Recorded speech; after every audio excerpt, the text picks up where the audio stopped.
student whose mic is on. Okay, Okay, so sorry sorry for for being being late to the updates. Okay, so we discussed about several things. We discussed about the data cube and how the data cube looks like. Okay, then we have some typical operations on the OLAP systems.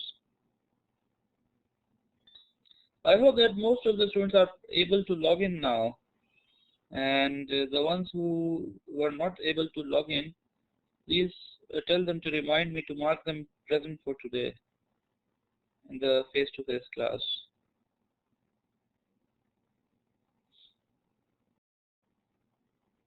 So we have several operations. The first one is roll up, and we also call it the drill up operation. And then we have drill down operation, slice and dice operation, pivot operation, drill across operation, and drill through operation. So roll up is by climbing the hierarchy or the dimensional reduction, and drill down means that we are traveling from the higher level summary to the lower level summary or detailed data, or introducing new dimensions. Slice and dice is similar to the project and select operation in the database, and the pivot means that we can reorient the data cube and for the purpose of visualization, and we can also have a 3D to series of the 2D planes. Other operations are drill across and drill through.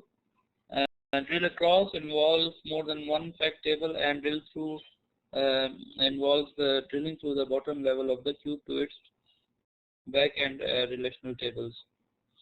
These are the graphical representation of different types of operations that we can have on our data cube. We can also use another model which is known as the star net query model, and you can see that we have a star net, and the different links are connected to form elements, different attributes are there, and we link them together if some certain elements belong to the data.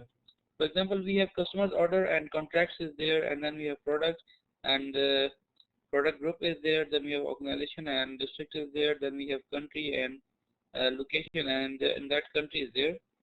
So these are all linked together. It means that they belong to the same data element. And this is a graphical representation of the data cube.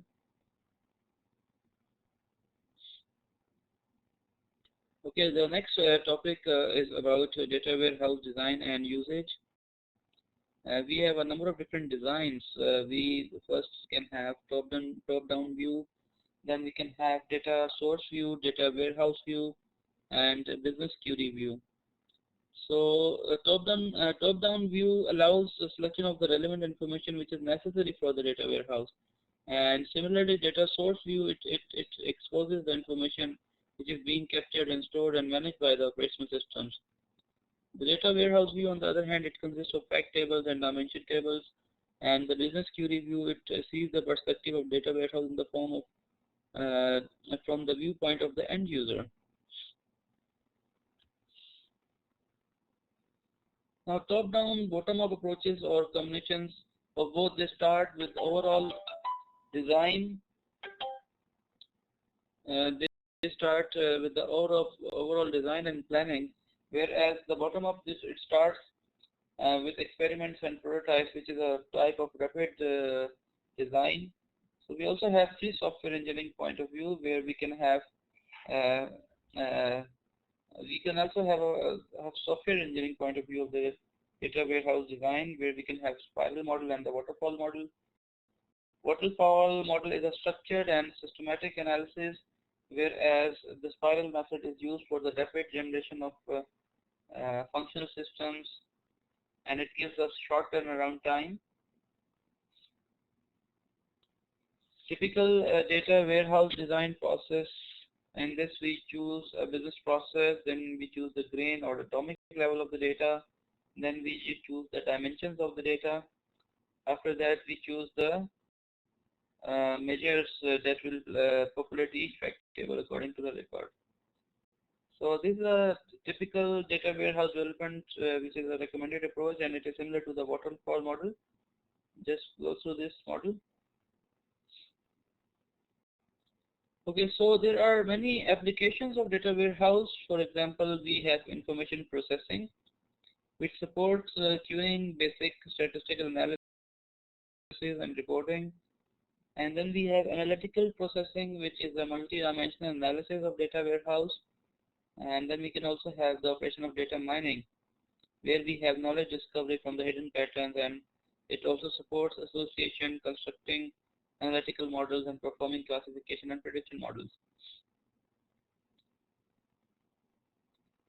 Now, there is another thing which is known as online analytical mining. So why we need this online analytical mining? Because it provides high quality of data in data warehouse, and it contains integrated, consistent, and clean data, and it also makes available information processing structure surrounding the data warehouse. We have different applications of this: ODBC, OLEDB, web accessing, service facilities, and reporting, and OLAP tools are available for that. Then OLAP-based exploratory data analysis can be done with the help of online analytical mining, and we can use drilling, dicing, and pivoting operations in this. Okay, we can have also online selection of data mining functions, where we can have integration and swapping of multiple mining functions, and we can also have algorithms and tasks which are able to mine in a particular way. So data warehouse implementation, this is the last topic, and we see that we can implement the data warehouse, the data in the data warehouse in the form of a cube. So data cube can be viewed as a lattice of different smaller cuboids, and the bottommost cuboid is the base cuboid, and the topmost cuboid is the apex, which contains only the cell. So how many cuboids are there in an n-dimensional cube with L levels can be seen by this expression over here. We can also materialize the data cube, and we can have full materialization, no materialization, or partial materialization in terms of materialization. So this is how we can write in SQL. We'll write select item, city, year, sum, amount from sales, and we can also use the keyword which is known as cube by. We can cube by item, city, and year.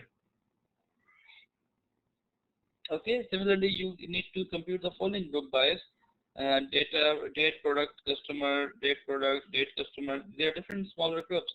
As you can see, these similar are there in the form of data cube.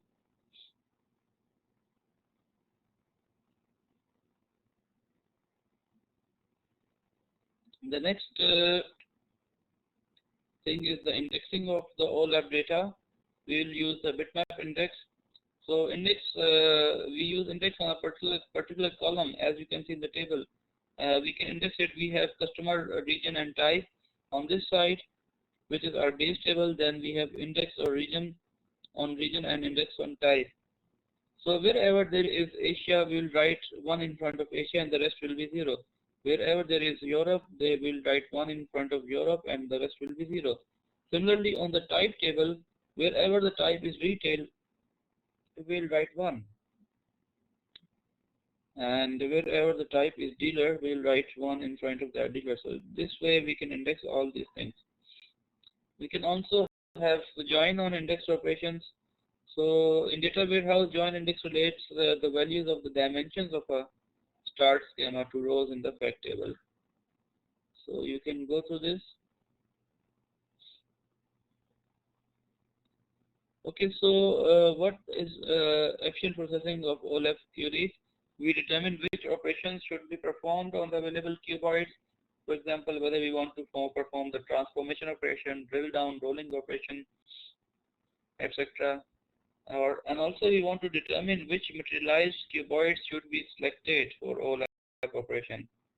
For example, we let the query to be processed to be on brand, province, or state, and then we can have different conditions. So there are 4 materialized cuboids available, and which should be selected to process the query. Obviously, the last one, which contains the year 2004. Now there are different, also there are different server architectures of the OLAP. We can have relational OLAP, Multi-dimensional OLAP. Relational OLAP uses relations or the tables or extended relations of DBMS to store and manage warehouse data and OLAP middleware, whereas they also include optimization of DBMS backend and implementation of the application navigation. They have greater scalability, which means that they can be transformed from a smaller scale to a larger scale.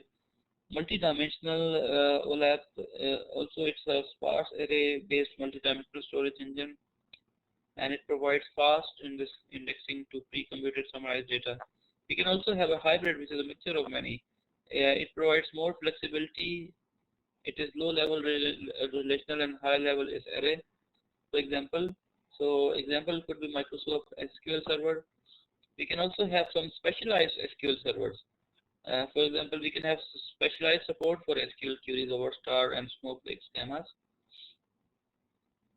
Okay, so this concludes the material which we have to cover in this week. I hope everyone can hear my voice clearly and they are with me and they are not disconnected. Okay, any questions from the things that we have covered so far today?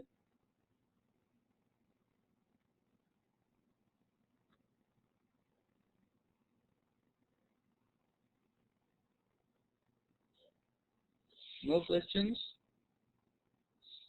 Okay, so what you can do is you can sit and revise the slides. I've already uploaded them on the Blackboard.